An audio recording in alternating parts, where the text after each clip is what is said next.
Vous retrouver pour ce numéro. Autant annoncé, vous l'avez suivi, c'est depuis le début de la semaine que nous avons annoncé ces sujets. William Marion Branham est-il Élie, le prophète de Malachie 4? Sur ce plateau, pour animer ce débat et co-débattre, les invités sont là. Il y a André Kakoubou. Il est philosophe, il est juriste et membre de la philosophie religieuse. Absolument. Merci et bienvenue sur ce plateau, André Kakoubou. Merci beaucoup, merci pour l'invitation. Je profite pour saluer tous les invités avec moi sur ce plateau. Et je rappelle que vous êtes l'assistant du rapporteur de l'Assemblée provinciale de Kinshasa. Merci. Nous avons également le docteur Kéry Kabatoussuila, pas docteur comme médecin, mais docteur comme enseignant de la parole de Dieu. Oui, c'est ça. Merci beaucoup. Je profite aussi pour saluer tous mes co-débatteurs et j'invite tout le monde à suivre comment un invité va se faire déculotter et le message. Comment il va se faire déculotter? Déculotter par les Écritures. Merci. Et puis, à ma droite, le pasteur Anthony Chamba de l'Église primitive. Bienvenue, pasteur.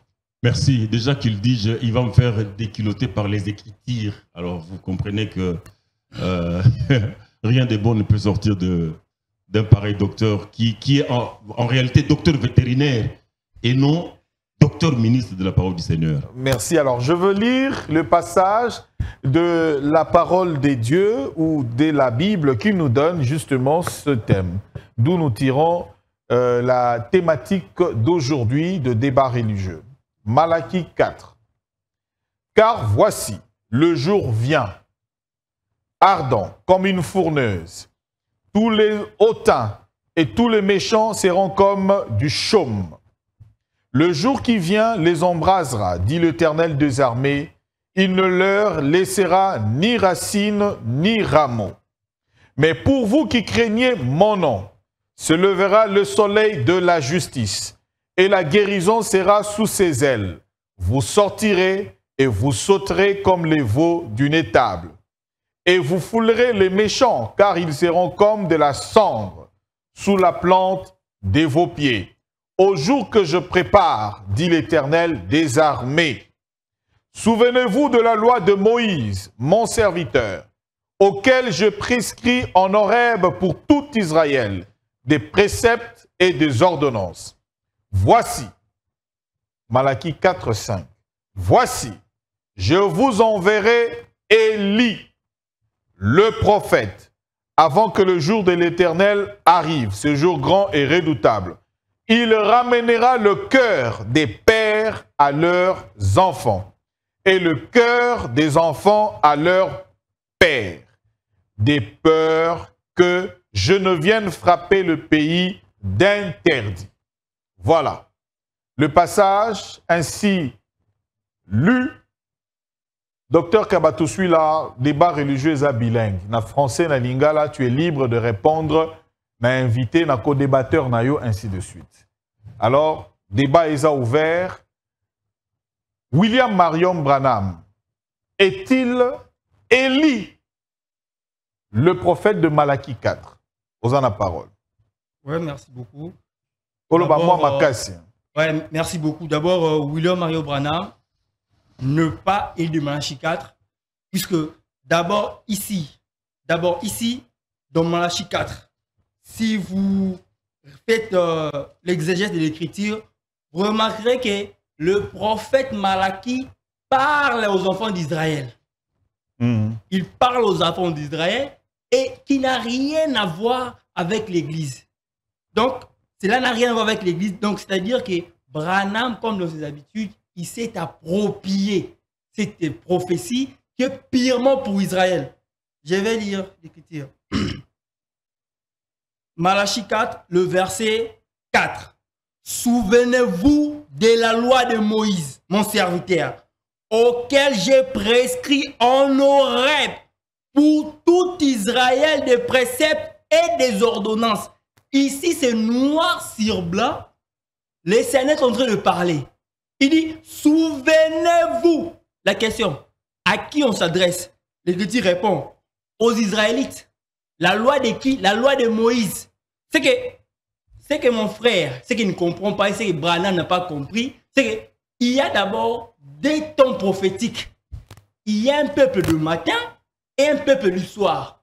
Le peuple de matin, il a réussi son alliance dans le mont Sinaï, au travers le prophète Moïse, le prophète Moshe.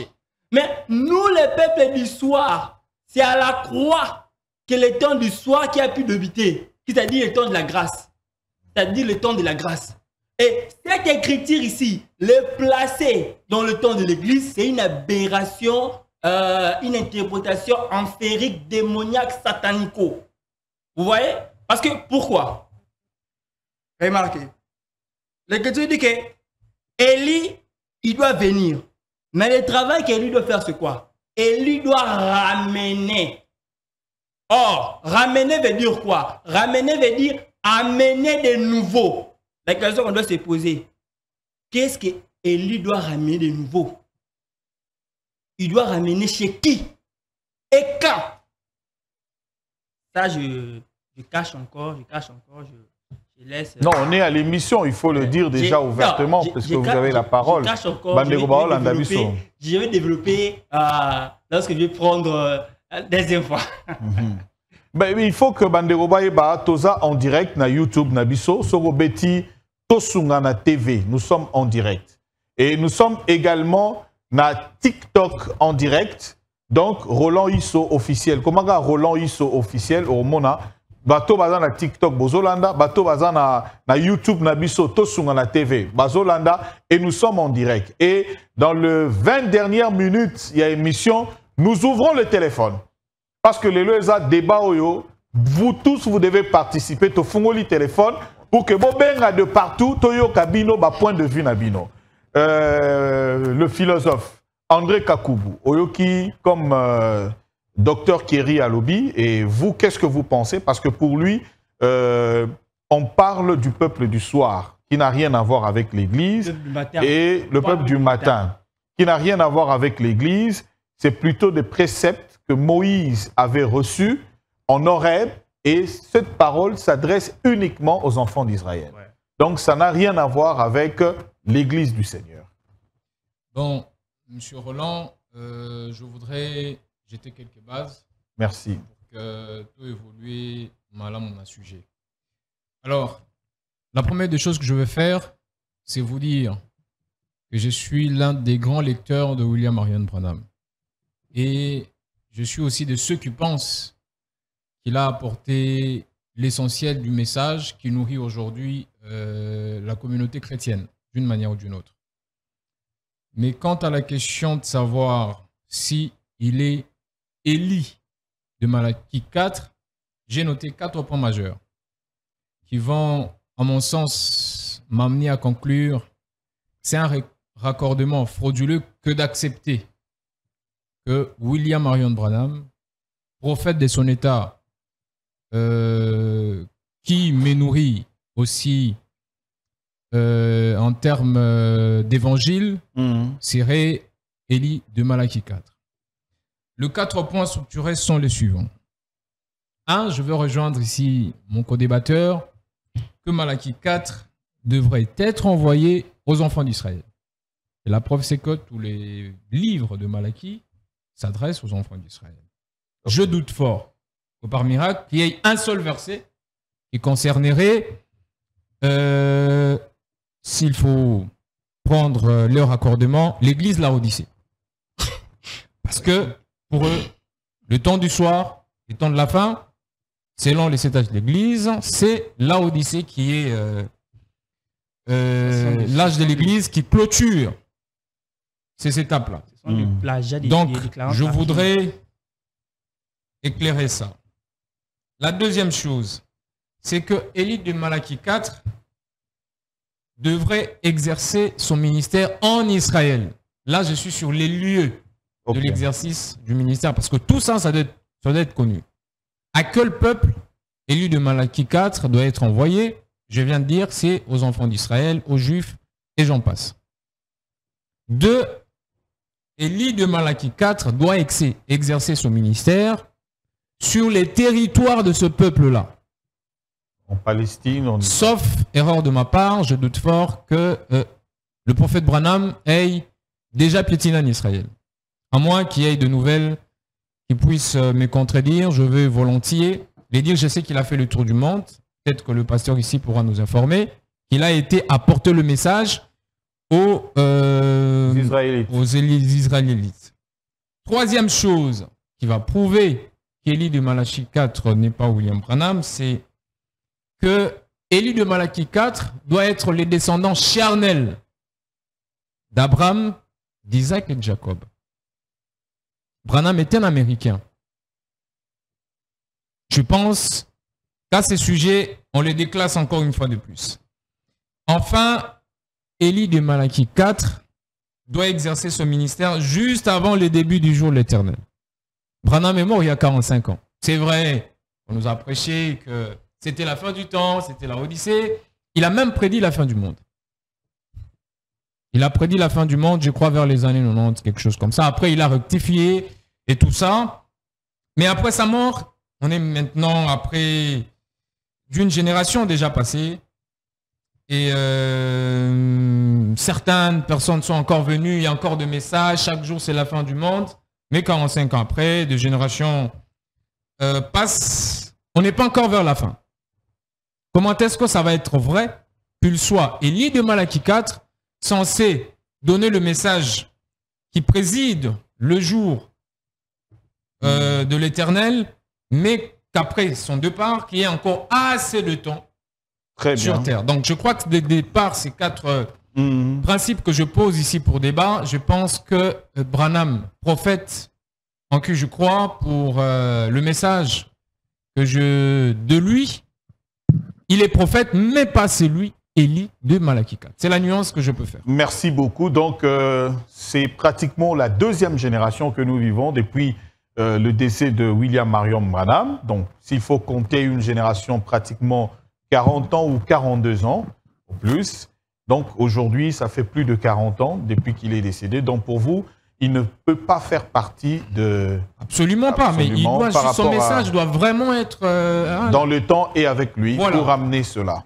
Voilà. C'est ce que Malachie 4 dit exactement. Pasteur Anthony, vous avez suivi. Faire ce raccordement pour Dr Kerry, c'est satanique. Ça n'a rien à voir, il s'agit du peuple du soir. Et vous joignez à cela, le peuple du matin, vous joignez à cela l'argumentaire de André par rapport à la génération, par rapport au lieu, par rapport à la nationalité de William Marion et la descendance, quoi. Voilà, c'est très bien. Mais vous avez bien fait d'introduire ces débats en lisant l'écriture des Malachie 4, à partir du premier verset, qui dit « Car voici le jour vient, ardent comme une fournaise, tous les hautains et tous les méchants seront comme du chaume. Les jours qui viennent les embrasera, dit l'Éternel des armées. » Seulement, la petite introduction là, ça concerne seulement les enfants d'Israël. Les jours de l'Éternel. Ça concerne seulement les enfants d'Israël. Ou bien ça concerne le monde entier. Ils vont répondre à cette question quand ils vont avoir le deuxième tour de la parole. Déjà, quand on plante les décors, car voici le jour vient, ardent comme une fournaise, tous les hautains et tous les méchants seront comme du chaume. On ne parle pas seulement des enfants d'Israël. Est-ce que dans le monde, il n'y a pas de hautains? Il n'y a pas de méchants. Pourquoi vous voulez seulement que Malachie 4 soit collé en Israël? C'est comme si en RDC, il n'y a pas de hautains, il n'y a pas de méchants. C'est comme si en Italie, il n'y a pas de hautains, il n'y a pas de méchants. Déjà, votre base est biaisée. Quand vous dites que Malachie ne s'adresse qu'aux enfants d'Israël, parce qu'on ne trouve pas seulement des méchants et des hautains en Israël. C'est dans le monde entier. Vous devez ouvrir maintenant cette écriture. Donc ça ne concerne pas seulement Israël, ça concerne le monde entier. Si vous êtes un peu intelligent, vous allez comprendre. Et puis, nous descendons. Mais pour vous qui craignez mon nom, ce n'est pas seulement les enfants d'Israël qui craignent les noms du Seigneur. Mais pour vous qui craignez mon nom, s'élèvera le soleil de la justice. Et la guérison sera sous ses ailes. Vous sortirez et vous sauterez comme les veaux d'une étable. Et vous foulerez les méchants car ils seront comme de la cendre sous la plante de vos pieds. Au jour que je prépare, dit Yahweh Tsebaoth, l'Éternel des armées. Souvenez-vous de la loi de Moïse, mon serviteur, auquel j'ai prescrit en Horeb pour tout Israël, des préceptes et des ordonnances.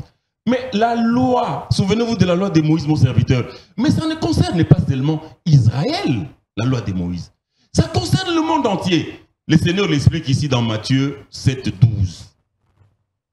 Matthieu 7,12. Le Seigneur dit, tout ce que vous voulez que les hommes fassent pour vous, faites-les de même pour eux, car c'est la loi et les prophètes. Il y a des versions qui disent, tout ce que vous voulez que les hommes fassent pour vous, faites-les de même pour eux, car c'est ça que la loi de Moïse enseigne et les prophètes. Alors quand on parle de la loi de Moïse, ça ne concerne pas seulement les enfants d'Israël. Quand Dieu a dit par exemple, tu ne tueras pas, tu ne voleras pas, tu ne commettras pas d'adultère. Mais qui a amené ça? C'est Moïse qui a amené ça. Et il s'adressait aux enfants d'Israël. Est-ce que ces 10 commandements, ils s'adressent aux enfants d'Israël? Il faut être intelligent quand vous réfléchissez. Donc la loi de Moïse pour vous ne s'adresse qu'aux enfants d'Israël. Donc nous là, nous pouvons tuer, nous pouvons voler, nous pouvons commettre adultère, nous pouvons mentir, nous pouvons avoir plusieurs dieux, parce que nous ne sommes pas israélites. Quel raisonnement? Bon, maintenant, Élie de Malachie 4. Avant même qu'on arrive à Malachie 4, il y a l'écriture de Daniel 12, au verset 4. La Bible dit, toi, Daniel, tiens secrète ces paroles et scelle le livre jusqu'au temps de la fin.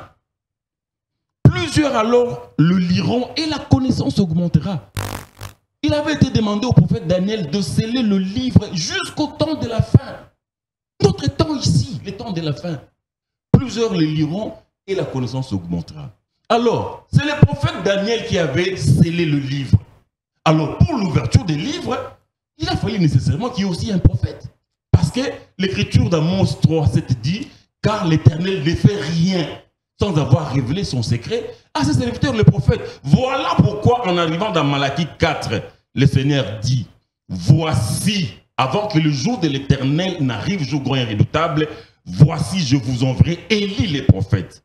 Avant que le jour de l'Éternel arrive. Et ce jour, je l'ai déjà démontré, ça concerne le monde entier. Ça ne concerne pas seulement Israël. Avant que le jour de l'Éternel arrive, ce jour grand et redoutable, il ramènera les cœurs de père à leurs enfants. Cette portion avait été accomplie par le prophète Jean-Baptiste. Ça, on peut le lire dans les livres de Luc 1, 17. Et il ramènera les cœurs des enfants à leur père. Ça, c'est la portion accomplie par William Marion Branham, de peur que je ne vienne frapper les pays d'interdit. Alors, lisons Luc 1, 17 pour voir la portion accomplie par Jean-Baptiste. Parce que, Luc 1, 17, la Bible dit, « Il marchera devant Dieu avec l'esprit et la puissance d'Élie pour ramener les cœurs de père vers les enfants et les rebelles à la sagesse des justes, afin de préparer au Seigneur un peuple bien disposé. » Jean-Baptiste a accompli la première partie de ramener les cœurs de père vers les enfants. C'est mentionné ici. Mais maintenant, pour William Marion Branham, les disciples ont posé la question au Seigneur dans Matthieu 17. Matthieu 17, 10. Les disciples lui firent cette question. Pourquoi donc les scribes disent-ils qu'Élie doit venir premièrement? Ici, c'est l'écriture de Malachie 4, 5, 6 que nous venons de considérer. Pourquoi donc les scribes disent-ils qu'Élie de Malachie 4, 5, 6 doit venir premièrement? Et le Seigneur répond, il est vrai qu'Élie doit venir dans le futur et rétablir toutes choses. Voilà la portion accomplie par William Marion Branham, qui est dépositaire d'un message qui a rétabli toutes les vérités de la Bible. En commençant par la sémence du serpent, mariage et divorce, il a révélé la polygamie est une institution de Dieu et l'ouverture des 7 sceaux d'Apocalypse 6. Branham a révélé ça par le truchement du Seigneur Yeshua Mashiach qui lui a donné la révélation. Donc, moi j'ai ici le message de Branham. Branham est dépositaire d'un message qui prépare la seconde venue de Christ. Comme on le lui avait dit en 1933, par un ange, lors d'un service de baptême, nous sommes à la rivière Ohio, aux États-Unis d'Amérique. Pendant que les gens étaient là, à un service de baptême, on arrive à la 17e personne, la voix se fit entendre du ciel devant témoin et lui a dit, de même que Jean-Baptiste a été envoyé pour être le précurseur de la première venue de Christ, toi, Branham, tu auras un message qui préparera la seconde venue de Christ. Lui parle de 2 générations depuis que Branham est parti. Mais la seconde venue de Christ, c'est le message de Branham qui le prépare. Ce n'est pas lui-même Branham qui devait préparer ça. Vous devez savoir, quand Dieu envoie un message, Dieu ne regarde pas les prophètes. Dieu regarde à son message. Parce que les prophètes peuvent mourir. Nous sommes des humains. Les prophètes peuvent mourir, mais le message ne meurt pas. Et il a été dit à Branham que ce Branham, il allait recevoir un message qui allait préparer la seconde venue de Christ. Et le message, je l'ai. Nous pouvons débattre du message de Branham. Vous allez voir que le message de Branham est tiré des Saintes Écritures. Branham nous a ramené à la foi biblique. Rétablir toutes choses. Matthieu 17. Vous avez suivi cette démonstration du pasteur. Docteur Kerry, votre réaction. Allez-y. Bon, personnellement, je m'attendais qu'à ça. L'autre fois, je l'ai dit dans le groupe que Chamba, tu vas débattre avec une personne qui maîtrise très bien le message et que je connais toutes tes options, tous tes points que tu vas toucher. J'avais d'échanger le méthode, mais je vois qu'il n'a pas pris ça en compte. Je donne d'abord la première écriture. Lisons 2 Pierre. Ça, c'est grave. C'est au col la mozo colate. Tout en à 2 Pierre. Comment ça s'est lamenté? 2 Pierre, chapitre 1, verset 20. 2 Pierre 1, 20. Allez-y. Sachant tout d'abord, vous-même, qu'aucune prophétie de l'Écriture ne peut être un objet d'interprétation particulière. C'est quoi ça, messieurs? Donc, puisque un certain William Mario Branham est en train de baptiser les gens et l'ange apparaît, et selon toi, cet ange-là prend Branham, le colle comme Malachie 4. Ça, c'est grave. Ici, l'apôtre Pierre nous dit que non, aucune prophétie de l'Écriture doit avoir une interprétation particulière. D'abord, pour commencer, quand tu parles de la rivière de Oyo, la soi-disant rivière de Oyo, dites-moi, ce sont les historiens ou bien les témoins auriculaires ou bien les témoins oculaires qui l'ont témoigné, ou bien c'est William Mario Branham de lui-même qui l'a témoigné. Donne-nous le preuve des témoins auriculaires, oculaires de ce qui s'est passé à Oyo, pour commencer. Et puis deuxièmement, ici en 2 Pierre chapitre 1, le verset 20, aucune écriture de la prophétie doit avoir une interprétation particulière. C'est-à-dire, quand il y a une prophétie, elle doit avoir une interprétation qui doit venir dans les Écritures. Et les Écritures, ce sont les écailles des crocodiles. C'est-à-dire, ils se complètent, ils s'expliquent. On avance encore. Donc, il a touché plusieurs points. Il parle des sceaux, il parle, je ne sais pas moi quoi. Il a passé. Il a passé. Nasungo na ba écriture il va prochainement que tu dois dire. Proverbe.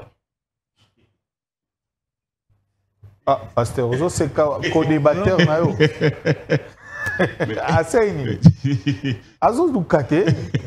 Vous voyez même vous. Proverbe 8. Le verset 8 à 9. Landa, Proverbe 8 à 9. Toutes les paroles de ma bouche sont justes. Elles n'ont rien de faux ni détourné. Toutes sont claires pour celui qui est intelligent et droit, pour ceux qui sont trouvés à la science. C'est-à-dire, lorsqu'on parle de Malachie 4, Chamba, tu ne vas pas venir nous ajouter des illusions de Branham. Ou bien tu ne vas pas venir nous ajouter des prophéties de Branham. Et lorsqu'on parle de Malachie 4, maintenant on va nous développer, tu vas voir que là, cette Malachie 4 là, cette Malachie 4 là, non. Il développe, laisse-le développer. Il ne faut pas le suivre, développe. T'inquiète, cette Malachie 4, n'a rien à voir avec l'église. J'ai recteur encore. Malachie 4 n'a rien à Démontre, voir. docteur. Allez-y, démontre-le. Développe. Ok. Docteur, vous prenez du temps. Allez-y. Le code. Vous code. Vous voyez, sans Bible, docteur. Code. Sois calme. Code Kini, pasteur. Tikala lui azozwa code. 1 roi 17. On peut savoir juste le contenu et écriture en avance. Ok. 1 roi 17. Allez-y, docteur. Mais Chama, pourquoi tu as agité 1 roi 17, le verset 1 au jusqu'en bas. Ici, la Bible dit quoi? Prends le verset 1. Jusqu'en bas. Ok. Possible, ça. Mais écoute, non? On a agité au Néni. On t'a glissé aux autres notes.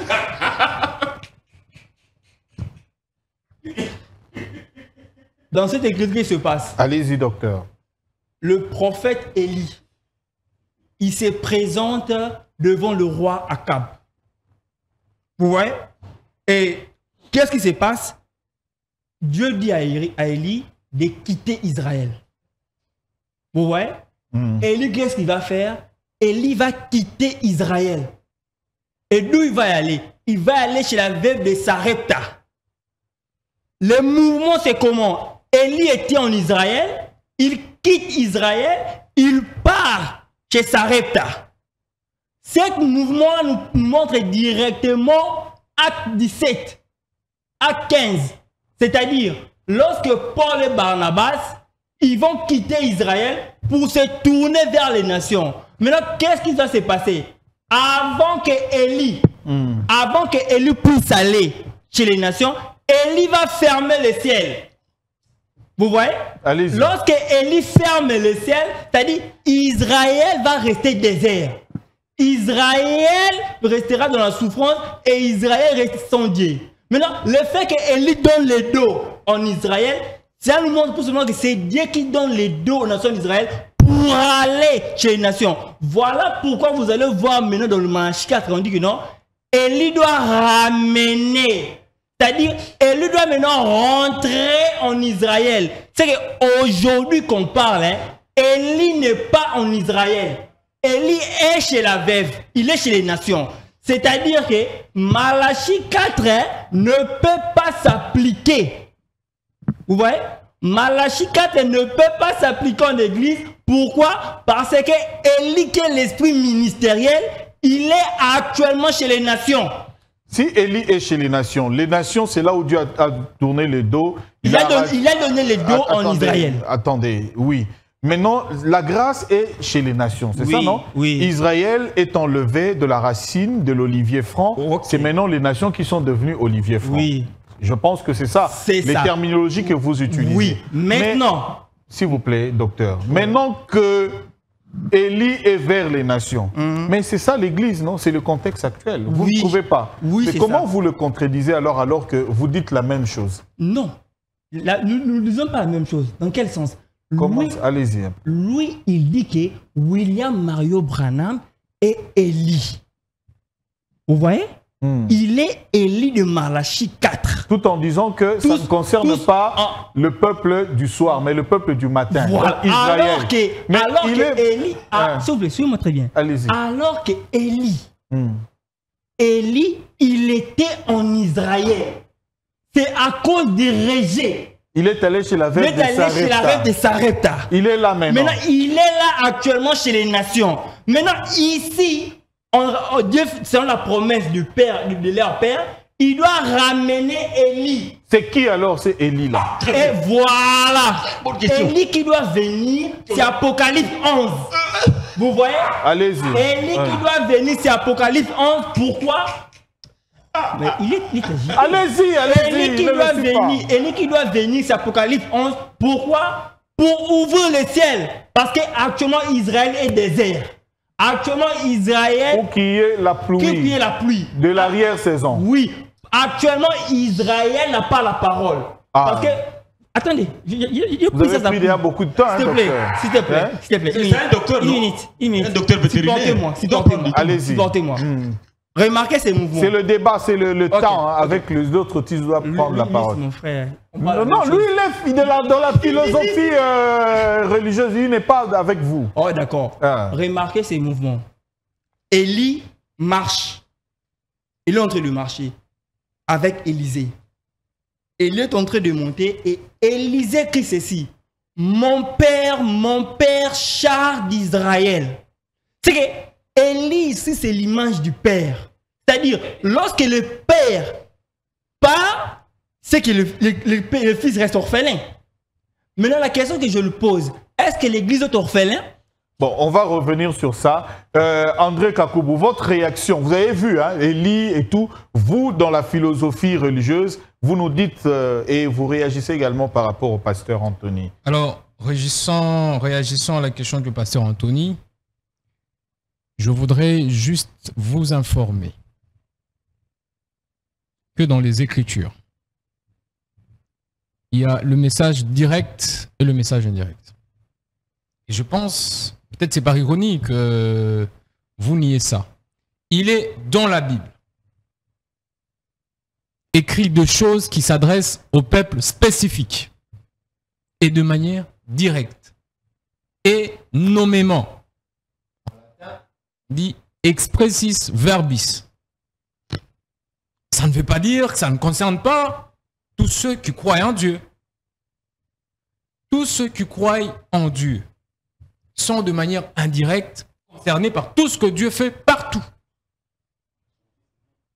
D'accord? Ça veut dire que c'est que Dieu a fait avec Moïse. Je ne peux pas couper cette partie-là et dire que non, c'est rien pour moi. C'est de la parole de Dieu, c'est de l'accomplissement de Dieu. Mais dans le passé, ça ne me concerne pas directement. Je peux y tirer des leçons. D'accord? Ça peut m'enseigner. Ces choses ont été écrites pour vous servir d'exemple. D'accord. Ok, allez-y. Mais dire que, quand on essaie de dire que oui, c'était le message de Moïse adressé aux enfants d'Israël, c'est comme si on se retrancherait, c'est mal nous comprendre. On veut juste qu'on soit clair que les 10 lois de Moïse étaient adressées expressis verbis aux enfants d'Israël. On n'a pas dit qu'on n'est pas astreint d'y Les 10 lois de respecter. Moïse. Si vous voulez, je voulais parler des 10 commandements. D'accord. Merci. D'accord? Je veux qu'on se mette d'accord que les seigneurs s'adressaient en l'instant à un peuple spécifique et selon l'expérience qui était la leur. Mais aujourd'hui, ces choses-là nous servent d'exemple. Si vous me dites que non, parce que j'ai dit que c'était le commandement des enfants d'Israël, il faut que moi je fasse le contraire. Non, les Écritures ne me le permettent pas aujourd'hui. Il n'y a aucun prophète qui est venu avec Moïse, après Moïse, qui a dit le contraire. Mais on ne va pas nier que ces 10 commandements étaient adressés de manière directe et claire aux enfants d'Israël. Je vais prendre Malachie 4. Je vais plutôt prendre Malachie 1.1. Oracle, parole de l'Éternel à Israël par Malachie. C'est bien clair, non? Ça ne veut pas dire que ces livres de la Bible doivent être enlevés parce que seulement les Seigneurs est clair dessus. Même dans le Nouveau Testament. Écrit aux Éphésiens. Moi, je suis congolais, je ne suis pas éphésien, moi. Il faut qu'on soit clair. Que cette lettre adressée à Timothée était une lettre à Timothée. Mais que je peux y puiser de la sagesse. Je peux y prendre de l'exemple. Mais s'il vous plaît, mais une lettre adressée à Timothée, que je vais moi prendre pour dire c'est la lettre adressée aux Congolais, c'est faux. C'est là il y a le problème. C'est là la nuance avec Malachie 4. Le premier verset de Malachie 4 dit exactement oracle, parole de l'Éternel à Israël par Malachie. Quand dans Malachie, on vient nous dire qu'il y a un Américain qui est dedans, ça sonne faux quand même. Vous nous appelez à un peu plus d'intelligence. Donc la lettre de Paul adressée à Timothée n'est pas la lettre de Paul adressée au pasteur Chamba. Mais pasteur Chamba peut faire usage de cette lettre-là pour enseigner le peuple de Dieu. Mais remplacer X par sa valeur, c'est ça le problème. Les problèmes avec Malachie 4, c'est que vous remplacez X par une valeur qui n'est pas la sienne. C'est ce que nous décrions. Nous ne disons pas que Malachie 4 ne nous concerne pas, mais nous disons que la résolution du problème consiste à remplacer X par sa valeur. Et un peu philosophiquement, pourquoi on ne parle pas de Branham, on parle d'Élie? Et pourquoi ces ironies? C'est là qu'il y a un petit problème avec ces livres de la Bible. De nom. D'accord? Au début, on a dit qu'on s'adressait à Israël par Malachie.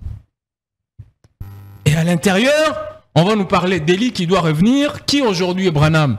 Et ça doit se faire par des raccordements et d'analyses. Il y a beaucoup de doutes autour, parce que moi, la base, c'est que j'utilise, j'essaie de voir la valeur ajoutée des Écritures, parce qu'il ne faut pas que ce soit les Écritures qui nous embrouillent. Si c'était clair, on enverrait Branham au temps. Ça serait clair. Est-ce que Dieu n'était pas en mesure de citer Branham? Il fallait de paraboles, lequel parabole aujourd'hui divise les peuples de Dieu, divise les compréhensions, et peut-être c'est que Dieu orchestre, que les gens débattent, que les gens s'entre-déchirent ou se promettent de se déquiloter au fur et à mesure. Je crois que la parole devrait être claire. Élie de Malachie 4, il y a déjà un Élie. Est-ce que c'est le même Élie? On doit remplacer X par Branham, alors qu'au début, on parle que les Écritures étaient adressées à Israël. Donc, ça fait du flou. Et vos réponses ne sont pas explicites. Je vais poser 4 problèmes majeurs auxquels j'attends de réponse. Je ne suis pas docteur, moi. Hein? Je veux partir de manière basique. J'ai dit que le texte est adressé à Israël. Le verset 1 du chapitre 1 est clair que Dieu parle à Israël par Malachie. Je veux savoir par quelle magie on parlerait de l'Américain à l'intérieur. 2. Dieu s'adressant aux Israélites utilise toujours la descendante charnelle Abraham, Isaac, Jacob. Comment la donne dans Malachie 4 nous amène un Américain. 3. Dieu œuvrant pour les Israélites est toujours sur leur territoire. Parce que le Branham l'a dit. Dieu travaille avec Israël charnellement. C'est pourquoi il y a ces données qui sortent. Je sais qu'il y a la théorie d'Israël spirituel. Pourquoi Branham n'a pas œuvré sur les territoires juifs? 4. Il faut que son message soit près du jour. Le jour est redoutable. Et le jour est redoutable, vous nous dites, selon vous dire que sinon, c'est le message de Branham, même si Branham est mort, c'est pas grave. Branham a prédit la fin du monde. Comment vous analysez? Donc alors, son appréhension, peut-être qu'il croyait qu'il ne mourrait pas avant la fin du monde. Parce qu'il a même aussi dit une fois, il s'est corrigé sur la place parce que les choses ne tiennent pas qu'à ce que lui dit. 2 générations après, c'est pas quelque chose de moindre. La fin du monde est toujours proclamée. Mais c'est pas ça qui doit nous amener à activement dire que c'est ça qui prouve qu'il est élu du Malachie 4. Non. Répondez sur le 4 base et démontrez-nous que Malachie 4, c'est Branham. Mais je vais finir par une chose qu'il a dit. Par une chose qu'il a dit qui est importante. Il a dit que Branham étant élu de Malachie 4, il est venu rétablir les vérités qui sont bibliques. C'est ce que vous avez dit. Je vais épingler un sujet seulement. Un seul qu'il a cité. La sémence du serpent. La sémence du serpent est une théorie qui a commencé avant Branham. On va le démontrer ici. C'est une théorie qui a commencé avant Branham et c'est une fausse théorie. Je vais poser quelques bases et il pourra réagir. Dans la sémence du serpent, l'idée est la suivante. Que Ève aurait connu le serpent ancien. Le serpent ancien, c'est plutôt l'inverse. S'il vous plaît. Non, mais il faut bien parler. Pas Ève aurait connu le serpent ancien. S'il vous plaît. Vous le laissez terminer, pasteur. Vous allez reprendre ça aussi. Vous pouvez noter. Ah, j'ai l'impression que vous êtes membre du jury, moi. Je pensais qu'on est co-débatteur. Allez-y. Je disais donc la théorie de la sémence du serpent, c'est que les serpents anciens auraient connu Ève. Il s'est corrigé. Ah, mais pourquoi alors Pasteur Chamba. Pasteur Chamba. Puisqu'il vient de se corriger. Mais s'il vous plaît, c'est quoi la différence entre Ève a connu et Caïn a connu? Mais écoutez, n'allez pas dans la phraséologie. Non, je suis libre. Je suis libre. Allez-y, André. Pour vous faire encore une fois plaisir, dans la théorie sémence du serpent, le serpent ancien aurait connu Ève. Et que de cette union, il faut préciser que selon eux, les serpents anciens biologiquement étaient proches de l'homme. Ça veut dire clairement, les serpents anciens avaient un sexe, je veux dire un sexe masculin, qu'il avait la possibilité de procréation, c'est qu'il avait des spermatozoïdes. Ça, c'est ces 2 choses qui font que les serpents anciens étaient proches de l'homme. Il faut aussi aller, Branham a donné sa taille, sa masse et tout ce qui va avec, mais moi je prends 2 données importantes. Son sexe, sa possibilité de procréation humaine, c'est-à-dire le spermatozoïde. On revient dans la création. Entre le serpent et l'homme qui a été créé avant. La création devant se reproduire selon son espèce. Chose inscrite en Genèse. Comment est-ce possible qu'un reptile, parce qu'ils disent qu'il n'était pas encore reptile, je voudrais qu'on me dise où est-ce qu'on pourrait classer le serpent proche de l'homme, alors que l'homme était la dernière création. On classe où dans la création? Mammifères, poissons, reptiles. Où est-ce qu'on classe les serpents anciens? Proche de l'homme. 2. Comment Dieu peut dire que l'homme devrait se multiplier et remplir la terre avec la capacité de procréer un autre homme et Caïn? Comment ça se passe, ce rapprochement-là? Si le serpent est créé avant l'homme, ça veut dire que c'est l'homme qui ressemble au serpent ancien et non l'inverse. Comment est-ce possible que l'homme créé une fille à l'image et à la ressemblance de Dieu sur le niveau spirituel puisse physiquement ressembler à une autre créature créée avant lui et puisse avoir le même gène, le même ADN à ses humains rapprochés? Ça ne marche pas. C'est-à-dire que l'homme actuel ressemble au serpent ancien. Au moins nous, on nous a enjolivés. Si c'est ça la théorie, on va y aller, on va démontrer que c'est faux. L'homme est différent de toutes les créatures qui l'ont précédé et il n'y a aucune autre créature qui ressemble donc à l'homme avant. Sinon, la théorie est assez... Donc sur et base... c'est ça la vérité que vous rétablissez. La Bible n'a pas parlé de la sémence du serpent. Il y a tout de raccordement frauduleux qui va nous sortir bientôt et on va démasquer ça. Donc pour vous, ce qui prouve alors fondamentalement que Branham n'est pas Élie dont on parle, donc déjà à partir du fait que les messages qui ont été cités, vous avez épinglé la sémence du serpent qui n'est pas voilà. Okay. C'est une fausse doctrine. Pasteur Anthony Chamba, votre réaction?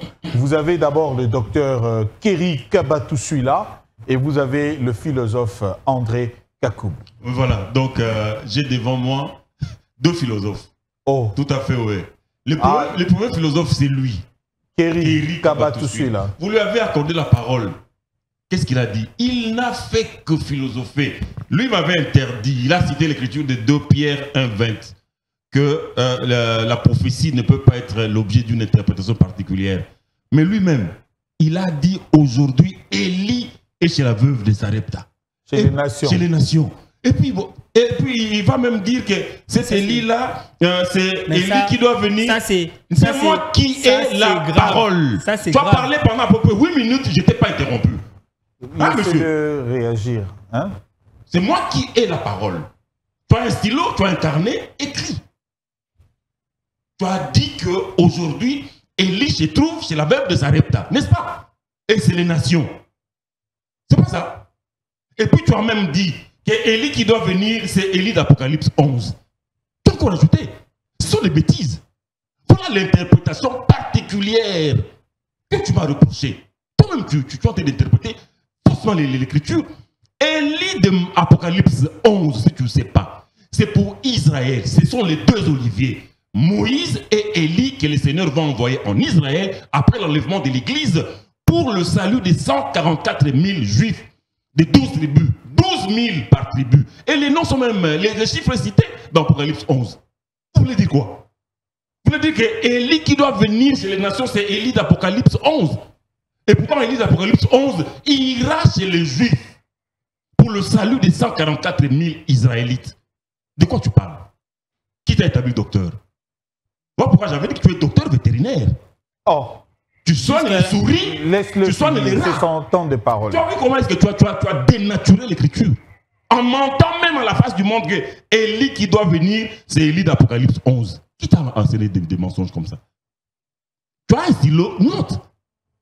Et puis, si tu veux, nous irons lire Apocalypse 11 pour voir que ce sont 2 oliviers. Il n'y a pas que Élie, il y a aussi Moïse. Que le Seigneur va envoyer chez son peuple en Israël. Parce que ce sont les 2, Moïse et Élie, qui étaient apparus au Seigneur à la montagne de transfiguration. De quoi tu veux nous raconter ici? Tu veux raconter ta vie? Tu vois comment est-ce que tu as balbutié ici? Tu es parti prendre un roi, Tu es parti prendre des proverbes, tout ça là pour nier le ministère de Branham. Mais Branham, c'est le prophète de Malachie. Je vous ai dit qu'il a un message. Je m'adresse à lui. Parlant de la sémence du serpent. Lui, le philosophe. Le philosophe. André Kakoum. Oui, il n'a pas que philosopher. Je vous ai dit que Branham est venu pour restaurer les vérités bibliques. Et le message de Branham, c'est seulement 3 grands points. L'ouverture de cette sceaux, le mariage et le divorce, là où il révèle que la polygamie est une institution de Dieu, et la sémence du serpent. Et d'ailleurs, la polygamie. Parce que, je dis, attendez. Il arrive. André, laissez-le finir. Il arrive. Ah, mais je ne savais pas que tu étais l'arbitre. Ah oui, mais parce que si tu commences à dire, on gagne en temps, tu deviens l'arbitre. C'est le débat religieux. Pardon? Ah, donc le modérateur ne fait pas bien son travail. Tu commences à l'aider. Non. André, vous le laissez terminer. S'il vous plaît, vous le laissez terminer. Je dis que la polygamie. Modérateur. Mais laisse S'il vous plaît. Il donne le... S'il vous plaît. Laissez-le finir. Vous aviez eu la parole, pendant non? près de 10 minutes, monsieur. Moi, j'ai à peine 3 minutes. Allez-y, pasteur. C'est pas possible, ça. Il veut parler. Ah, parle alors. Non, allez-y. Je dis la polygamie, c'est la conséquence logique de la sémence du serpent. C'est ce que j'allais dire. Lui, il est en train de s'agiter pour rien. Si Dieu a institué la polygamie, si Dieu a élevé l'homme par rapport à... Il a abaissé la femme, c'est suite à la sémence du serpent. Le serpent était l'être le plus proche de l'homme.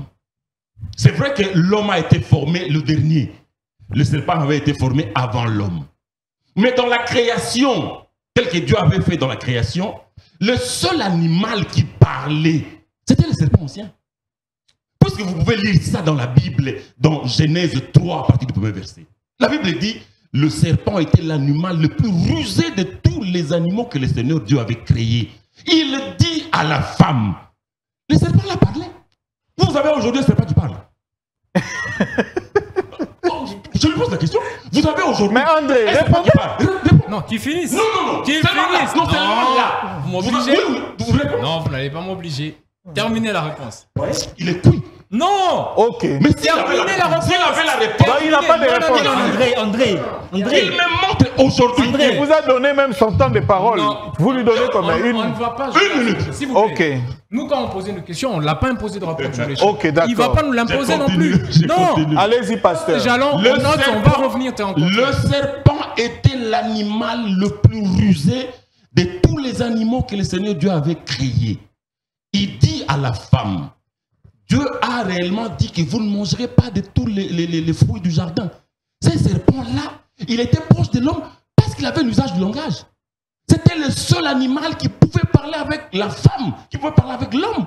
Il a posé la question, comment le serpent va avec la femme et ils vont produire un homme, alors qu'au lieu de produire son espèce. Non, le serpent était l'animal le plus proche de l'homme. Caïn était un homme, c'est que c'était un homme. Ce serpent était l'animal, la Bible, l'animal, la révélation du prophète Branham. Le serpent était l'animal le plus proche de l'homme. Satan savait que le sang du serpent pouvait se mélanger au sang de la femme pour produire Caïn, qui était l'homme né de cette relation-là entre Ève et les serpents anciens. Maintenant, le serpent est devenu reptile comment? C'est la malédiction. Genèse 3, 14. Le Seigneur est venu, il a dit au serpent, puisque tu as fait cela, tu es maudit parmi tous les animaux des champs, tu marcheras sur ton ventre. C'est là que le Seigneur lui a dit, tu marcheras sur ton... Mais si tu es intelligent... Pasteur, il y a une question qui me vient à l'esprit. Vous allez la poser, je perds pas les Allez-y, allez-y. Alors, si on est intelligent, lorsque le Seigneur Dieu dit au serpent, tu marcheras sur ton ventre. Avant, il marchait comment? Avant, il marchait comment? Comment il s'est déplacé? Il rit. Au lieu de se repentir. À lui, hein? Oui, les philosophes, au lieu de se repentir, il rit. Philosophe, répentez-vous. Voilà pourquoi je vous dis que le message de Branham, c'est un véritable message divin qui restaure toute chose. Quand Dieu dit au serpent, tu marcheras et s'il marchait à quatre pattes sur ton ventre. Et s'il marchait à 4 pattes? S'il marchait à 4 pattes, tu vas le prouver. Mais c'est une hypothèse. Parce que vous faites l'hypothèse qu'il était debout. Il pouvait aussi. Mais non, mais quand Dieu dit. Il pouvait être comme la chèvre. Mais tu as dit qu'il était reptile. S'il vous plaît. Tu as dit qu'il était reptile. C'est moi qui ai la parole. Merci. Quand tu viens au débat, prends un stylo. Non, j'ai une intelligence. J'écris dans ma tête. Très bien. Merci. Alors, il ne faut pas déranger. Alors, lorsque Dieu s'adresse à la femme, Dieu dit à la femme, pourquoi tu fais cela? La femme dit, le serpent m'a séduite et j'en ai mangé, j'ai mangé les fruits. Et dans Genèse 3,16, le Seigneur dit à la femme, je vais augmenter les douleurs de tes grossesses. Quel est le fruit qu'on mange avec la bouche? Et on va augmenter les douleurs. Alors, on revient maintenant sur Malachie 4. Mais Malachie 4, c'est ça. Justement parce que vous démontriez que... C'est Branham qui donne le véritable sens de la révélation de la sémence du serpent. Et puis, dans Genèse 3,16, quand Dieu a dit à la femme, je vais augmenter les douleurs de tes grossesses, c'est le sexe. C'est avec peine que tu accoucheras, c'est le sexe. Et tes désirs, c'est pour tenir vers ton mari, le sexe. Et ton mari dominera sur toi. Branham dit, c'est là que le Seigneur Dieu a institué la polygamie à cause de l'adultère de la femme et les serpents anciens. C'est ici, dans Mariage et Divorce, là où il révèle que la polygamie a été instituée par... C'est ça le message. Allez-y, pasteur, 2 minutes pour C'est ça le message. C'est ça le message du temps de la fin, dans son point culminant, qui est la polygamie, qui est une institution des dieux, et la polygamie a été instituée à partir de l'adultère d'Ève et du serpent ancien. Dieu a élevé l'homme dans Genèse 3,16 et il a abaissé la femme. C'est ça là, le message de Branham. L'une des plus grandes révélations du message de Branham, c'est ça. La polygamie qui est une institution divine, et Dieu a institué la polygamie à cause de l'adultère d'Ève avec les serpents anciens. Et Caïn, si vous prenez Genèse 5, là on décrit tous les enfants d'Adam, on ne met pas Caïn parmi les descendants d'Adam. Caïn n'est pas mis parmi les descendants d'Adam. Alors qui est son père? Si Adam n'est pas le père de Caïn, qui est le père de Caïn? Merci. Vous allez répondre à cette question? Kerry Kabatusui-là, votre réaction, vous avez suivi pratiquement, vous lui avez interdit de faire, d'interpréter de manière particulière. Vous l'avez fait également en citant Élie chez la veuve de Sarepta, les nations, vous avez donné tous ces éléments. Alors, il vous démontre aussi que, effectivement, c'est William Marion Branham parce qu'il a éclairé le vrai sens des Écritures. Allez-y. Écoutez, allez-y. modérateur, écoutez. Tout ce qu'il fait sont de bruits inutiles. Il faut démontrer que ce n'est pas ça, s'il vous plaît. Allez-y. Azo gang aming sans loko. Tozui Galate. Galate 1:8. Mais quand nous-mêmes, quand un ange du ciel annoncerait un autre évangile, que celui que nous vous avons prêché, qu'il soit anathème. Cette écriture nous montre noir sur blanc. Il n'y a pas un autre message. Il n'y a pas un certain prophète qui va porter un message différent de des apôtres. Et ici, l'apôtre Paul préside, même un ange, c'est-à-dire les anges qu'il prétend que Branham a pu voir, là sont en réalité des anges démons, des anges déçus. Parce que aucun ange ne peut venir poser une autre doctrine comme citer la doctrine du serpent. Je pose la question, est-ce que ces anges-là sont venus avec un message ou ce n'est qu'une image qu'on avait vue? D'abord, ce sont des faux, même pas vu, ce sont des mensonges. Ce sont des mensonges de Branham parce qu'il n'y a pas de témoins, ni des historiens qui ont repris ces preuves-là. Parce que c'était une manière pour leur coloniser les cerveaux. Maintenant, ici, noir sur blanc, l'apôtre Paul montre que non, il n'y a pas une autre doctrine que celle posée par les apôtres. Maintenant, comme m'a accordé que non, j'ai dû faire une philosophie, bien un raccordement faux de l'Église. C'est complètement faux. Pourquoi? Les prophètes qui sont venus au temps du matin, ils ont tous été persécutés et rejetés. Mashiach, le Seigneur Jésus-Christ, lorsqu'il est arrivé, ses propres frères l'ont persécuté et rejeté. Mais maintenant, je suis surpris comment il s'est dit pasteur. Mais il ne sait pas qu'aujourd'hui, Israël, il n'a pas l'évangile. Aujourd'hui, Israël, le ciel est fermé pour Israël. Donc, pour lui, il fait des... Donc, comme je de l'expliquer, bon, bah, c'est quand c'est bien. Comme je viens de l'expliquer que non, Élie aujourd'hui, il n'est même pas en Israël, mais il est plutôt chez les nations. Le Messie, il est étonné. Il est en Israël. Moi, je n'ai pas dit qu'il est en Israël. Je lui donne je lui donne l'écriture. S'il vous plaît, c'était non? Moi, je n'ai pas dit qu'il y a en Israël. Vous le laissez, hein, pasteur. Luc 19. Luc 19, le verset 40 au verset 44. Le Seigneur dit noir sur blanc que Israël n'a pas reconnu le temps où il a été visité. Vous voyez? Le Seigneur fait comprendre que non, Israël aujourd'hui, il n'a pas la parole. Israël est désert. Voilà pourquoi Élie doit rentrer pour qu'il puisse ouvrir le ciel. Et lui... Il va ouvrir le ciel comment? Ok. Ça nous préoccupe un peu. C'est, je crois, la 5e fois. Il va ouvrir le ciel. Il va ouvrir le ciel. J'explique. Ou c'est quoi ouvrir le ciel? Ok, j'explique. L'ouverture du ciel, c'est en réalité l'expression. Qu'est-ce que cela signifie? Le ciel, c'est la bouche de Dieu. Et la pluie, très bien. La pluie, c'est la parole de Dieu. Vous voyez? C'est que lorsqu'on dit que le ciel est fermé, c'est qu'il n'y a pas la parole en Israël. Israël est sec et désert. Vous voyez? C'est-à-dire, lorsque allez-y. Lorsque Élie va rentrer, révélation. Lorsque Élie va rentrer, c'est pour donner la parole. Vous voyez? Parce que les Écritures disent dans le livre de Job. Il va rentrer quand? Voilà. Lorsqu'il y aura enlèvement. Après l'enlèvement, c'est ça le ministère des 2 témoins. Lorsqu'ils vont rentrer en Israël, il va rentrer. C'est maintenant pour le salut d'Israël. Il ne sera plus seul, ils sont 2 maintenant. Ils sont à 2. L'un d'eux, c'est Élie. Et l'autre, là, c'est qui? L'autre, les Écritures expliquent, c'est Moïse. Maintenant, qu'est-ce qu'ils disent? Ils ont brillé complètement. Maintenant, qu'est-ce qui se passe? S'il vous plaît, pasteur. Lorsque Élie accompagne son compagnon Moïse, ils vont venir. C'est pour prêcher l'évangile de les saluts d'Israël. Parce qu'aujourd'hui, actuellement, Israël est désert. Et ce n'est pas moi qui le dis, c'est le Seigneur qui le dit lui-même. Qu'Israël n'a pas reconnu le temps où il a été visité. Et voilà pourquoi le Seigneur crie de lui-même. Jérusalem, Jérusalem qui tue le prophète. Combien de fois ai-je voulu vous rassembler? C'est Israël a refusé.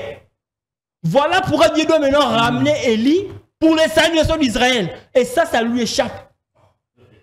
Voilà pourquoi j'ai touché un roi 17. Ça, c'est l'ombre. Le livre de Ecclésiaste nous dit que Dieu ramène tout ce qui s'est passé. Il n'y a rien de nouveau. C'est que quand je touche Élie de l'ombre, c'est justement l'ombre. Mais dans la réalité, Élie, c'est l'esprit ministériel. Qui est aujourd'hui, c'est les nations, Israël qui est privé de l'évangile. C'est ça le petit Jésus lorsque... Le petit Jésus. Papa. C'est ça le petit Jésus qui est allé s'enfuir en Égypte. Écoute-moi très bien, pas révélation. Il donne de révélation. Échappé. Remarquez ça. Remarquez s'il vous plaît. Pasteur. Vous voyez qu'il y a des questions importantes ici. Son comportement est bizarre. On ne comprend pas. Mais tu me fais rire. Son comportement est bizarre. Il distrait les gens. Ok. Ils finissent d'abord de rire. Le petit Jésus qui a fui en Égypte. Qu'est-ce que ça va avec le ministère de Branham?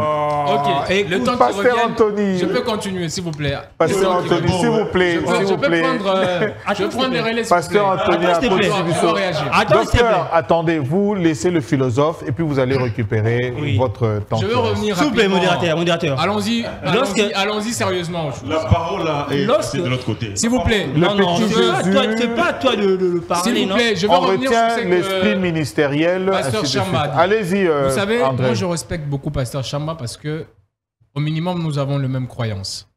Mais c'est le regard qui diffère. Très bien. Et je crois l'avoir dit plusieurs fois, que la foi n'est pas la faculté de croire des choses qu'on ne comprend pas. Je vais ici continuer mon argumentaire sur la fausseté de la doctrine de la sémence De du la serpent. sémence du serpent. Je Parce vais dans la que Bible parce que lui il aime ça. je voudrais faire un petit résumé. Pasteur Pour Chamba, ceux, bon, on pour va ceux qui prendre- nous suivent, hein, je vous en prie, philosophe. Pour ceux qui nous suivent, nous sommes arrivés au point où le pasteur Anthony Chamba a démontré, selon lui, que William Marion Branham est Élie de ce temps. C'est lui qui doit venir par son message axé sur mariage et divorce, dont la conséquence est la sémence du serpent, également l'ouverture des 7 sceaux. Voilà. Maintenant, M. André ici replique que ce n'est pas William Marion Branham, Élie, qui doit venir, du fait déjà que, selon lui, la doctrine de la sémence du serpent est fausse. Oui. Et là, vous l'avez donné pour la première fois, et vous démontrez encore une fois que ça ne peut pas être Branham Élie, puisque vous êtes maintenant dans les argumentaires d'éprouver que l'un de ce message-là est faux. C'est ça? Oui. Allez-y. Pasteur Chamba a dit que les serpents n'étaient pas reptiles parce que c'est lors de sa condamnation qu'il l'est devenu. Je veux rappeler au pasteur Chamba que Dieu a bien créé les reptiles avant ça. Prenons le verset 24 de Genèse 1. Dieu dit que la terre produise des animaux suivants selon leur espèce. Du bétail, de reptiles et des animaux terrestres selon leur espèce. Et cela fut ainsi. Ça veut dire qu'il y avait déjà des reptiles créés au chapitre 24. On prend le chapitre 26. Puis Dieu dit, faisons l'homme à notre image. Chapitre ou bien verset? Chapitre 1, verset 26. Puis Dieu dit, faisons l'homme à notre image, selon notre ressemblance, qu'il domine sur le poisson de la mer, sur les oiseaux du ciel, sur les bétails, sur la terre, et sur tous les reptiles qui rampent sur la terre. C'est faux de dire qu'avant sa condamnation, le serpent, connu aujourd'hui comme reptile, ne l'était pas. Parce que dans le temps, dans les versets 24-26, il y avait déjà des reptiles qui rampaient. Peut-être qu'ils avaient des petites pattes comme de crocodiles, je ne sais pas, ou de grenouilles. Et puis on a dit qu'il faut qu'ils rampent, mais non surveillent leur ventre. Mais dire que non, la classe de reptiles, c'est revenu par là. Non, c'est pas ce que j'ai dit. S'il vous plaît, s'il vous plaît. Dites Je veux, s'il vous plaît, les dites- serpents aujourd'hui reptiles, s'il vous plaît. Qu'on réfléchisse un peu. Les serpents aujourd'hui est reptile. Si les serpents aujourd'hui ne l'étaient pas, quand il a connu, c'est que les serpents n'étaient pas dans la classe de reptiles. Et que c'est après sa condamnation qu'il est devenu. Mais tout à fait, c'est Mais ça. s'il vous plaît, allons-y doucement. S'il vous plaît. Après la création, Dieu s'est reposé.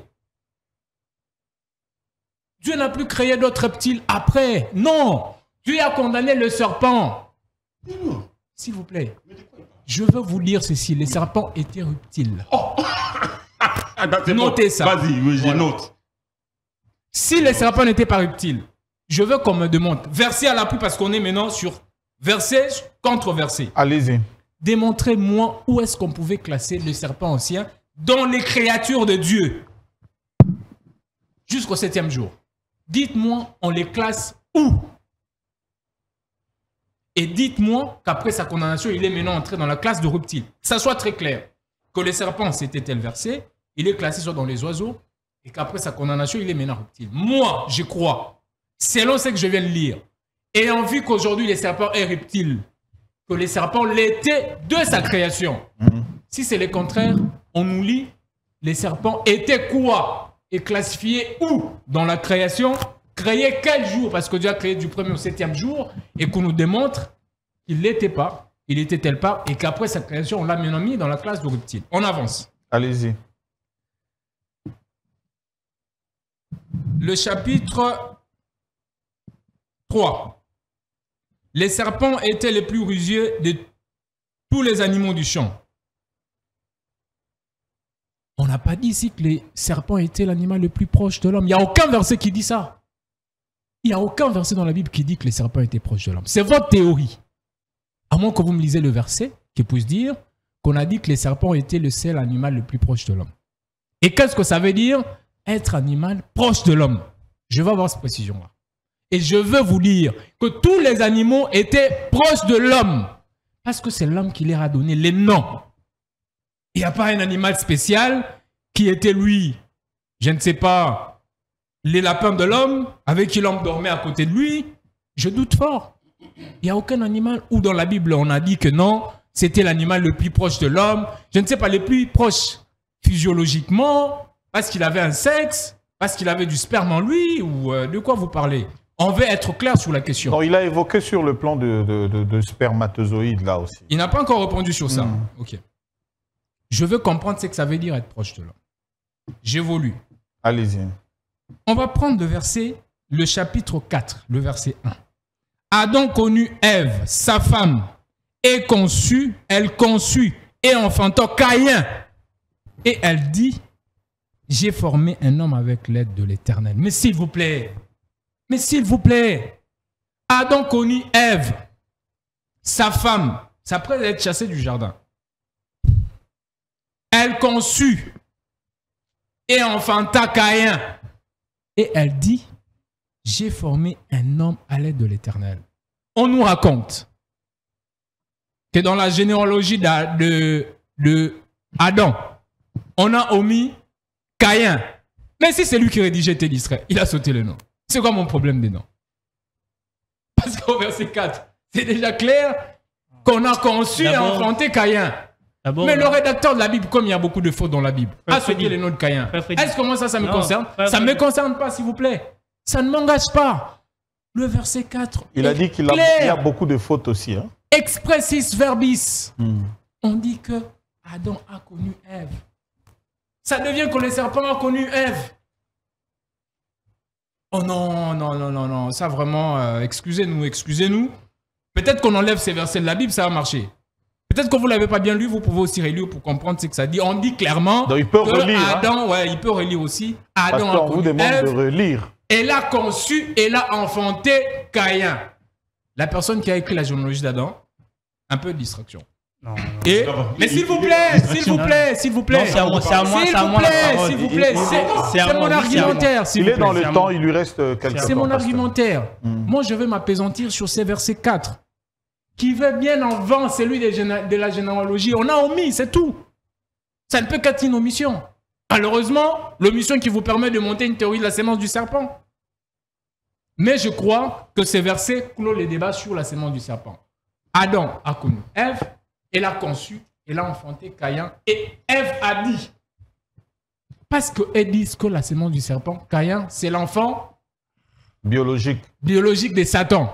Ève dit le contraire. Ève dit qu'elle a conçu un homme avec l'aide de l'Éternel. Comment ça devient avec l'aide de Satan et du serpent? Merci. Tu as répondu. Okay. S'il vous plaît, s'il vous plaît. Mais Ève vient de dire que Abotina Angolo en Zambit. D'accord. Docteur, soit une minute, pasteur, à réagir. D'accord. La conclusion, au Ngorpesa, Tokataki, pour pasteur Lobaki Petit Jésus, esprit ministériel, tout ça. Yangwane Mema Ebiso na moi. Tempo. Okay. Allez-y. D'abord, j'aimerais conseiller à mon frère, ne touche pas d'abord la sémence du serpent. Parlons juste de Malachie 4. Parce que déjà... Vous conseillez aux philosophes. Oui, déjà, Malachie 4... est schématique. Déjà, Malachie 4, c'est pas Branham. S'ils disent que c'est lui, il a apporté un message, je fistule son message. On est dans la suite logique, monsieur le docteur. Bon. Il y a une petite cohérence dedans. Déjà, le prophète est connu par son message. Si déjà le message est faux. Exact. Allez-y. Ok. Lorsque tu devrais nous aider ici, nous départager. Lorsque nous lisons des gens, chapitre 1, les versets 9-10, elle dit ceci.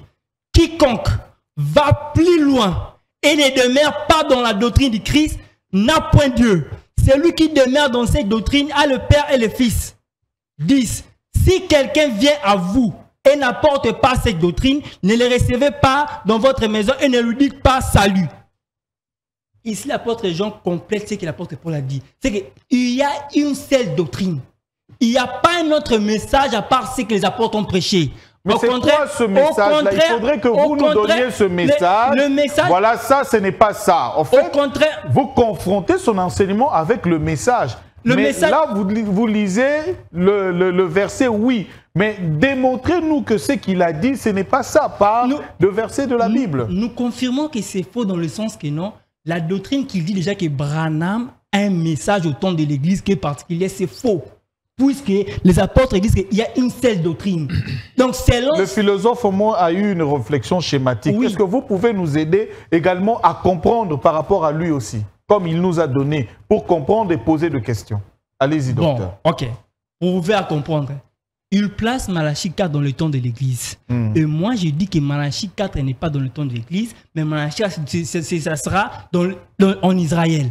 Et là, je lui avance les Écritures qui montrent noir sur blanc qu'aujourd'hui, Israël n'a pas la grâce. Aujourd'hui, c'est les nations. Et chez les nations, il n'y a pas un prophète avec un message particulier. Nous sommes tous avec une seule doctrine, la doctrine des apôtres. C'est de ça que je suis en train de parler. Là, on est clair. Maintenant, quand il prend Malachie 4, qui a un prophète, un soi-disant message particulier, ce qui est contre ce que les apôtres ont pu dire. Parce que les apôtres disent qu'il y a une seule doctrine. Et si une personne apportait une autre doctrine, c'est complètement une fausseté.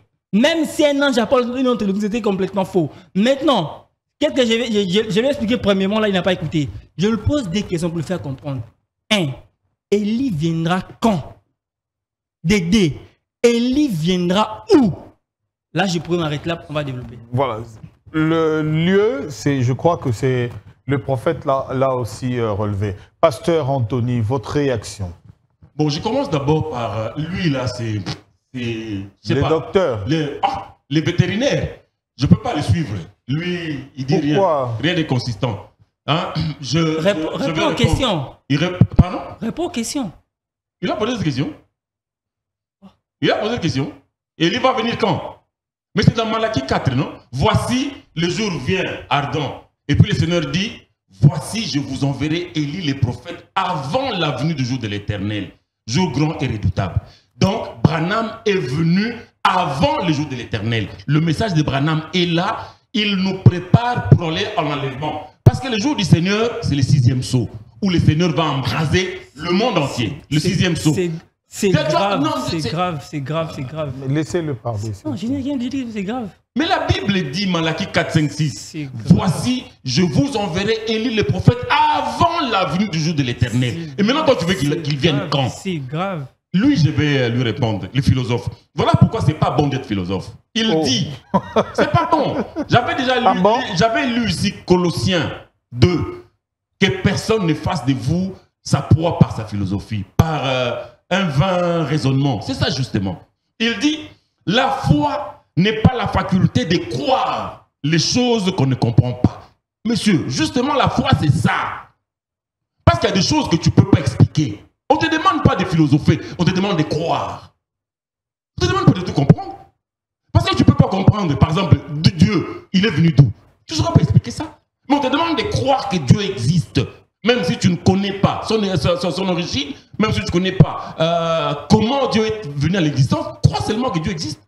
Ne te demande pas de philosopher. Non, la foi n'est pas la faculté. Et puis il dit la foi, hein?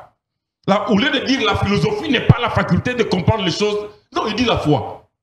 Jésus-Christ a dit à Thomas, heureux est celui qui a cru sans avoir vu. Que je crois à la sémence du serpent sans comprendre, c'est ça? Non, j'ai dit, mais j'étais dans les contextes, ne sortez pas. Mais tu me déranges, non? Mais tu arrêtes de me déranger. Je ne dérange pas, je vous remets dans le contexte. On parle de la sémence du serpent et j'ai dit que je ne vais pas croire sans comprendre. C'est bien clair. Ça. Non, c'est pas ce que tu as dit. Mais vous n'allez pas me faire dire, c'est que moi j'ai pas dit. Non, c'est pas ce que tu as dit. Tu as dit ceci. On était dans quel contexte? Tu as dit ceci. On parlait de quel sujet?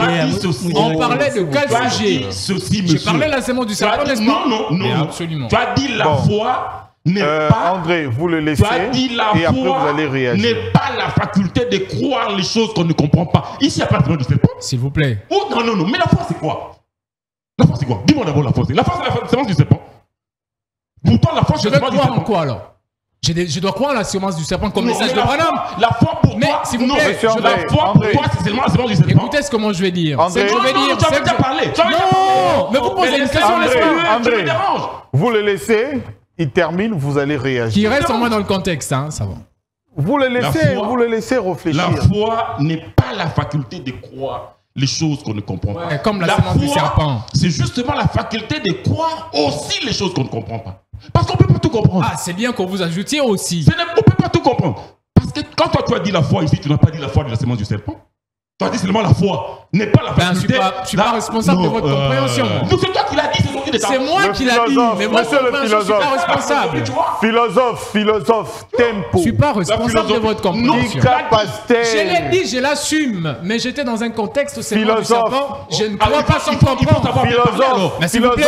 ma principe. C'est pas ici qu'on va me philosophe, ma principe. Maintenant, il dit, Genèse 4. Non, avant même Genèse 4. Allez-y. Je retourne avec lui. Docteur Azotiaga, Docteur des insensés, ouais. Modérateur. Je retourne avec lui. Il a affirmé. Le docteur. Il a affirmé ici que le serpent était un reptile. Oui, je l'affirme encore. Lors de sa création. Je vais lire l'écriture. Genèse 3,14. L'Éternel Dieu dit au serpent, puisque tu as fait cela, tu seras maudit entre tous les bétails et entre tous les animaux des champs. Tu marcheras sur ton ventre et tu mangeras de la poussière tous les jours de ta vie. Bon, les serpents là, à qui le Seigneur dit, tu marcheras sur ton ventre. Avant, il marchait comment? Parce que c'est les reptiles qui marchent sur son ventre. Que je réponde? Non, tu vas répondre. Tu vois, tu es dérangeur, hein? Tu es un grand dérangeur. Sans comprendre les écritures. Je t'ajoute aussi de questions, puisque tu avais posé la question. Je pensais que c'était instantané parce que vous êtes souvent l'homme du TikTok. Il a dit aussi, et si l'animal marchait à quatre pattes? C'est pas un reptile. Bon, il parlait aussi comment? On va revenir. Il parlait aussi, hein? Mais oui, mais justement parce que le serpent était l'animal le plus proche de l'homme, parce qu'il avait l'usage de l'intelligence. Philosophe, les animaux parlaient aussi. Je lui ai posé la question. Allez-y, je lui ai posé la question de me montrer aujourd'hui les serpents qui parlent. Il a su. Est-ce qu'il a su répondre? C'est quoi la question même? Je comprends pas. Montre-moi aujourd'hui les serpents qui parlent. Ok, finissez, je vais vous montrer ça. Ne joue pas avec la parole du Seigneur. Terminé. La malédiction est sur toi. Non. Je te sans effet. Comment sans effet? Sans effet. Mais terminez, je vais vous démontrer ça. J'ai dit que terminez. Allez-y, pasteur. Ton tour de parole, tu n'as pas pu démontrer. Tu vas démontrer. J'ai perdu de vue parce que c'était une question à nous. Maintenant. Il risque de vous distraire. Allez-y, Maintenant, il dit, Genèse 4. Adam connut Ève, sa femme. Elle conçut et enfanta Caïn et dit, j'ai formé un homme avec l'aide de l'Éternel. Vous lui avez bien répondu. Il n'y a que la femme qui connaît la paternité de l'enfant. Mais si nous venons dans Genèse 5... Mais dites d'abord si ça veut dire ce verset-là. Il continue sa réflexion. Ne dérange pas, monsieur. C'est quoi cette Allez-y, pasteur. Ne vous fâchez pas. Gardez-vous dans le fruit du Saint-Esprit. Allez-y, pasteur. Allez-y. Ici, on dit, voici le livre de la postérité d'Adam. On ne met pas Caïn ici. Il dit que l'écrivain était distrait à Omi. Mais ce n'est pas seulement Moïse qui a écrit la généalogie d'Adam. Chronique. Copier-coller. Chronique, tu es maudit. Chronique, ce n'est pas Moïse. Ça, c'est l'œuvre Regardez. Regardez. Les enfants des dieux ne maudissent pas. Mais ne dérange pas. S'il te plaît. Ne maudissent pas. Les enfants des dieux ne maudissent pas. Paul a dit dans Galates 1:1, si un ange descendait du ciel, il a apporté notre évangile, qu'il soit maudit. Comment tu dis que les enfants de Dieu? Et on vous a accordé le droit de maudire les gens sur un plateau de télé? maudit au nom de Yeshua Hamashia. Regardez. Donc il est maudit. Il est maudit. Sans effet. Les 10 patriarches. Ça, c'est le théâtre de Pasteur Cass. d'Adam à Noé. Ici. Ils ont maudit Mifoko, mais ils continuent. André, tu le laisses évoluer. C'est quoi cette attitude? Si je savais que tu es comme ça, je ne peux pas discuter avec toi. Allez-y, pasteur. Allez-y, pasteur. Tu n'es pas du tout éduqué. C'est quoi cette histoire? Pasteur, allez-y. Pasteur Anthony. C'est quoi le comportement? Pasteur, lisez pour conclure. Je suis en train de dire des choses sérieuses de la parole du Seigneur. Toi, tu déranges. Toi, tu es plus grand que le Seigneur. Allez-y, pasteur Anthony, on finit là. Ici, chronique. Un chronique. Chapitre 1er. Les 10 patriarches d'Adam et Noé. On commence directement. Adam, le premier. On vient à 7. On ne met pas Caïn. Exactement ce qui a été dit dans Genèse 5. On ne met pas Caïn parmi les enfants d'Adam. On commence Adam, 7, Enoch, Kenan. Où est passé Caïn? Il va me dire du copier-coller. Démon. Et puis, si vous venez encore dans Luc. C'est un démon maintenant. C'est un démon. Si vous venez dans Luc, dans Luc, on parle également de la généalogie de Jésus-Christ. Ok. Généalogie de Jésus-Christ. Je saute parce que c'est un peu beaucoup. Je prends le verset 34. Fils de Jacob, fils d'Isaac, fils d'Abraham, fils de Tara, fils de Nacor, fils de Sérouk, fils de Ragaou, fils de Phalek, fils de Ber, fils de Salah, fils de Caïnan, fils d'Apaxad, fils de Sem, fils de Noé, fils de Lémec, fils de Matousila, fils de Noc, fils de Jared, fils de Malélel, fils de Caïnan, fils d'Enos, fils de Seth, fils d'Adam, fils de Dieu. Jésus-Christ, il est, si vous arrivez au verset 38, il est fils d'Enos, fils de Seth. C'est lui qui est venu après Caïn. Et puis directement on dit fils d'Adam. On ne met pas non plus Caïn ici. Généalogie de Jésus, qu'est-ce qu'il veut raconter ici? Ok, je réponds à ça. Ah, mais c'est quoi cette mentalité, monsieur? Je réponds à ça. C'est quoi cette mentalité? Toi, tu as parlé pendant que... C'est pas à toi que je parle à lui. S'il vous plaît. Mais c'est moi qui ai la parole. Toi, tu peux parler comment? Docteur. C'est comme ça que tu es docteur, toi? Tu es docteur des essentiels, alors? Allez-y, pasteur. Quand on t'accorde la parole, tu parles, quand on t'accorde pas la parole, ne dérange pas. C'est quoi vos mentalités, vos sales mentalités là? Allez-y, pasteur Anthony, vous allez conclure. Alors, oui, je vais conclure en disant, même si vous prenez, je pense, Jude, vers la fin, lorsque Jude parle aussi de la généalogie d'Adam, Jude n'aimait pas Caïn. Vous pensez que Dieu est fou? Et puis quelqu'un vient dire dans ces plateaux-là, c'est lui qui écrivait, il était distrait. Donc Dieu a distrait Moïse pour qu'il ne mette pas Caïn dans la généalogie d'Adam. Ça c'est quoi? C'est quelle mentalité ça? C'est quelle saleté? Ça c'est une bêtise. Voilà. Et puis, je même dis ici que lorsque Dieu a parlé à Ève, parce que si vous prenez, vous lisez Proverbe 30, 20, la Bible nous montre que la femme a deux bouches. La femme a une bouche naturelle et elle a une bouche d'adultère. Parce que la Bible dit dans Genèse, dans Proverbe 30, 20, telle est la voix de la femme adultère. Elle mange, elle s'essuie la bouche et puis elle dit, je n'ai fait aucun mal. Mais l'adultère, on le mange avec quelle bouche? Quelle est la bouche avec laquelle on mange l'adultère? C'est cette bouche-là que Dieu nous a montré au commencement. Dieu a dit directement à Ève. C'est le sexe. Dieu a dit à Ève, puisque tu as fait cela, je vais augmenter les douleurs de tes grossesses. Mais qu'est-ce qu'Ève avait fait pour que Dieu augmente les douleurs de ses grossesses? Merci, il avait mangé quel fruit? Merci, pasteur Anthony. Il nous reste juste 3 minutes. Ok. Je voudrais qu'on réponde une minute et puis on conclut. Ok. Je lui réponds sur. Vous répondez. D'accord, sur Caïn. Dans le Genèse 4, au verset 17 en bas, on parle de la descendance de Caïn. Pour répondre à la question de savoir pourquoi le nom de Caïn n'est pas mentionné dans la généalogie d'Adam, la réponse est simple. C'est parce que Caïn n'est pas l'ancêtre de Jésus-Christ. Dans la Bible, on a ce qu'on appelle la Christologie. Dieu avait déjà tracé le programme chronologique où Christ allait venir. Je pose la question, si tu pars chercher Jésus-Christ dans la famille des Ruben, tu ne vas pas le trouver. Si tu pars chercher Jésus-Christ dans la famille de Nephtali, tu ne vas pas le trouver. Si tu pars chercher Jésus dans la famille de Gad, tu ne vas pas le trouver. Mais pour trouver Jésus, tu vas le trouver dans la famille de Juda. La raison pour laquelle Caïn ne figure pas, c'est parce qu'il n'est pas l'ancêtre de Jésus. Et l'ancêtre de Jésus, c'est Seth. C'est lui qui est l'ancêtre de Jésus. Pour le message de Branham. Philosophe, allez-y. Je veux conclure. Je pense que parmi les fruits de l'esprit, la tolérance et tout ce qui s'ensuit devrait être notre partage. Je déplore donc les grossièretés que le pasteur Chamba s'est permis à notre endroit. Ce n'est pas très élégant. Je pense que c'est ça l'essence du débat. C'est des contradictoires. On n'est pas dans une classe où quelqu'un va dire ce qu'il pense sans qu'on réagisse quand on le veut. Et donc, traiter ça du dérangement, c'est pour moi très inapproprié, pasteur. Revenons sur la question fondamentale. Je veux concéder tout ce que vous avez dit. Mais je vais vous demander une chose pour finir. Expliquez-moi Genèse 4.1. C'est ça. C'est ça. Et je répète, Genèse 4, 1 dit ceci. Adam connut Ève. Elle conçut. Elle enfanta Caïn. Elle dit, j'ai conçu un homme. Avec l'aide de l'Éternel.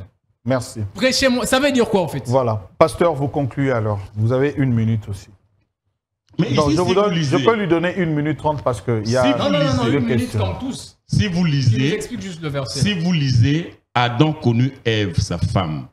Elle conçut et enfanta Caïn. Et elle dit, j'ai formé un homme avec l'aide de l'Éternel.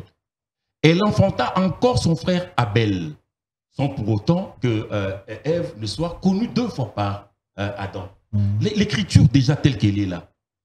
Ici, nous sommes dans la phase où les événements de Genèse se sont déjà passés.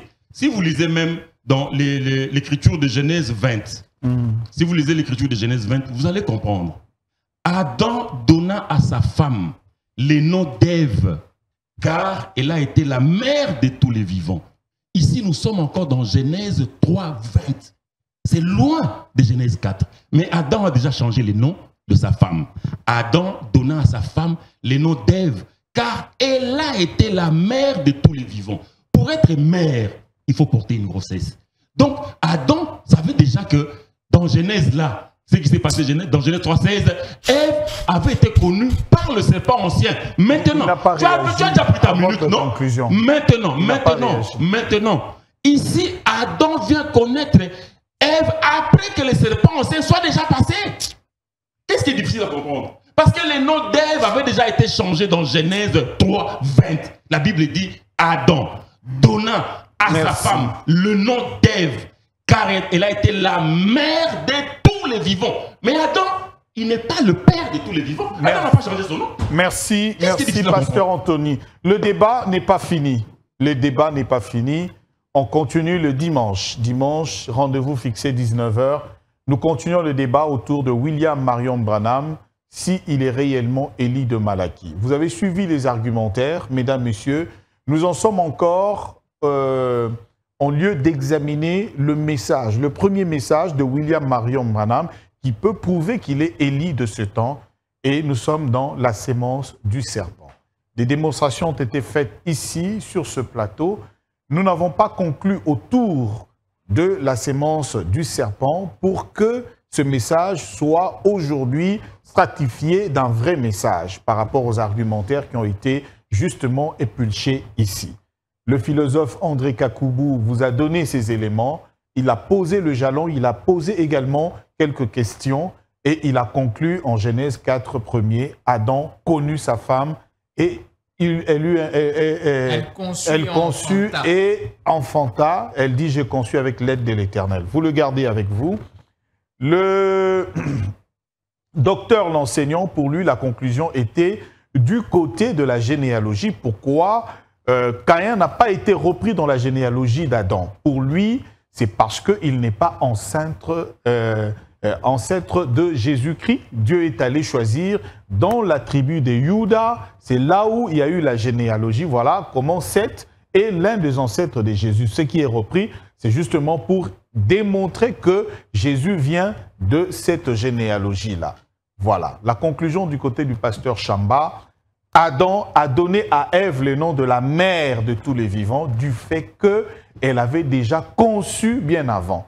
Donc vous comprenez les 3 conclusions qui n'ont pas terminé la soif que vous avez. On continue le dimanche à 19h. Et n'oubliez pas, toujours les grands rendez-vous, vous nous suivrez en streaming sur notre YouTube, Tosungana TV. Et bien également, nous serons en direct. Mais excusez-nous parce que le dimanche, le téléphone sera ouvert. Vous aurez tout le temps d'appeler, de poser vos questions et d'argumenter également. Sans pour autant oublier de nous suivre également sur notre TikTok Roland Issou officiel.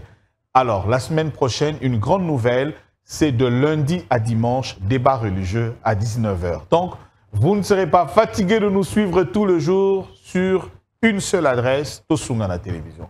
Merci aux invités qui étaient là. Merci à notre DiPro, David, qui s'est battu bec et ongle pour les différentes prises de vue que vous avez vues là, parce que le plateau est en plein aménagement. On est en train de faire quelques travaux. Vous avez compris, on a commencé avec un léger retard, mais nous sommes toujours vôtres. Merci également à Serge Lokondo, Pams Bienga et Enoch Kapeta. Au revoir. Merci.